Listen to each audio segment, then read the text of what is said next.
మృంగెడివాడు విభుండని మృంగెడిది గరళమనియు తెలిసి కూడా మృంగమన్న పరమేశ్వరి యొక్క హరప్రియత్వమును వివరించే దివ్య స్తోత్రరాజమైన శ్రీ లలితా త్రిశతి నామార్థములు 35వ భాగము. హలధృక్ పూజిత.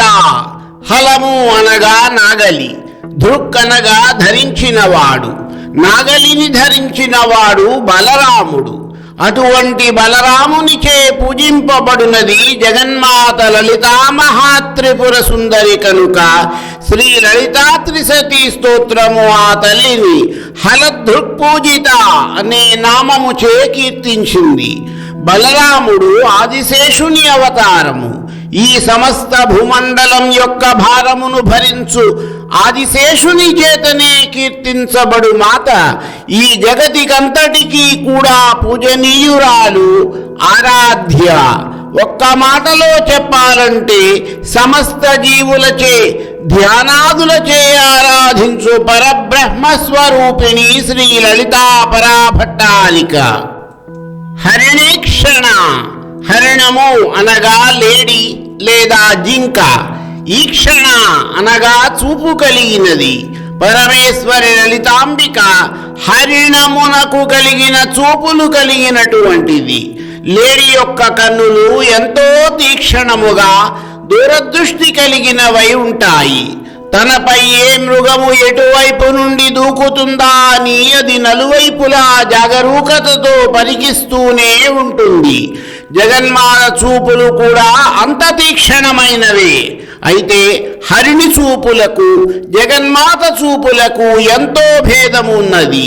హరిణి లేదా జింక తనను తాను రక్షించుకొనుటకై అన్ని వైపులకు పరికిస్తూ ఉంటుంది. కానీ అమ్మ చూపులు అటువంటివి కావు. అకర్ణ దీర్ఘములు అనగా చెవుల వరకు వ్యాపించి ఉన్న తన కన్నులతో పరమేశ్వరి తన భక్తులు ఏ సమయములో ఎటువైపు నుండి రక్షణ కొరకు ప్రార్థిస్తారో అని అన్ని వైపులకు దృష్టి సారిస్తూ ఉంటుంది. జగన్మాత యొక్క ఈక్షణములు అనగా చూపులను గనుక మనము ప్రత్యక్షంగా దర్శించాలంటే భీమవరం పట్టణములో కొలువై ఉన్న మావుళ్ళమ్మను ఒక్కసారి దర్శించండి, అర్థమైపోతుంది. మన జన్మ ధన్యమైపోతుంది. ఆ పరమేశ్వరి యొక్క నేత్రములను గురించి జగద్గురువులు ఆదిశంకరులు సౌందర్యలహరిలోని 48వ శ్లోకములో ఈ విధముగా వివరించారు. సూతే సవ్యం తవ నయన మర్కాత్మకతయా త్రియామాం వామం తే సృజతి రజనీ నాయకతయా తృతీయా తే దృష్టిర్దరదలిత హేమాంబుజ రుచి సమాధత్తే సంధ్యాం దివస నిశయోరంతరచరీం.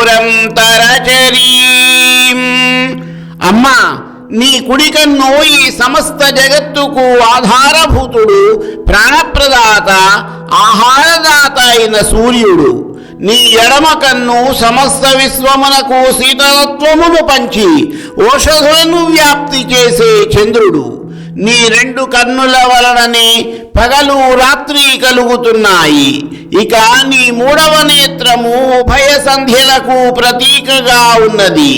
జగన్మాత హరిణేక్షణ అన్న నామమునకు అర్థము ఆ తల్లి తన 2 కన్నులతో ఈ సమస్త విశ్వమును రక్షించుచున్నది.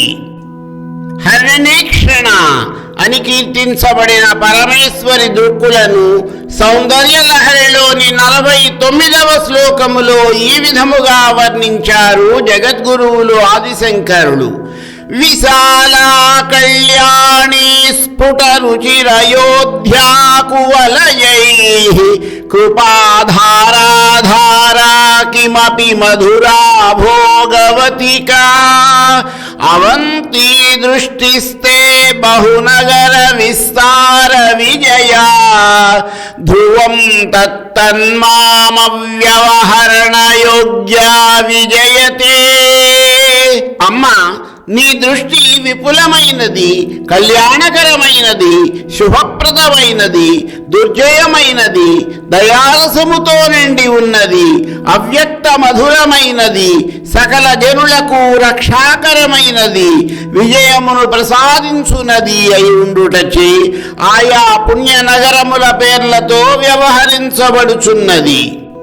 హరప్రియ జగన్మాత శ్రీ లలితా మహాత్రిపుర సుందరి అంశాస్వరూపురాలైన శ్రీ మహాకామేశ్వరీ దేవి హరప్రియ అనగా శ్రీ మహాకామేశ్వరుడైన హరునికి అత్యంత ఇష్టురాలు, ప్రియమైనది. ఆ తల్లి శివునకు ప్రేమాస్పదురాలు, శివవల్లభ. అందువలన శ్రీ లలితా త్రిసతీ స్తోత్రము పరమేశ్వరిని హరప్రియ అన్న నామముచే కీర్తించింది.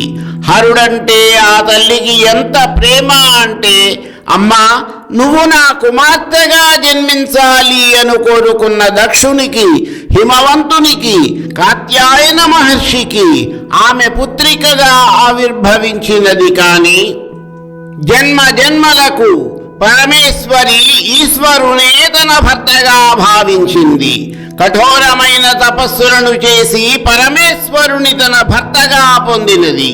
జన్మ జన్మలలోనూ హరుడే ఆమెకు ప్రియుడు కనుక ఆ తల్లి హరప్రియ అని కీర్తించబడినది. హరుని పట్ల ఆ తల్లికి గల ప్రియత్వమును శ్రీ లలితా సహస్రనామ స్తోత్రములు అనేక సందర్భములలో ఉటంకించాయి. శ్రీ మహాకామేశ్వరీ దేవి యొక్క చిరునవ్వు అనే ప్రవాహములో పరమేశ్వరుని మనసు మునిగి తేలుతున్నది అని మందస్మిత ప్రభాపూర మధ్యత్ కామేశ మానస అన్న నామము కీర్తించింది. ఆ తల్లి పట్ల ప్రియత్వముతోనే కదా ఈశ్వరుడు ఆమెకు అర్ధ శరీరమును ప్రసాదించాడు.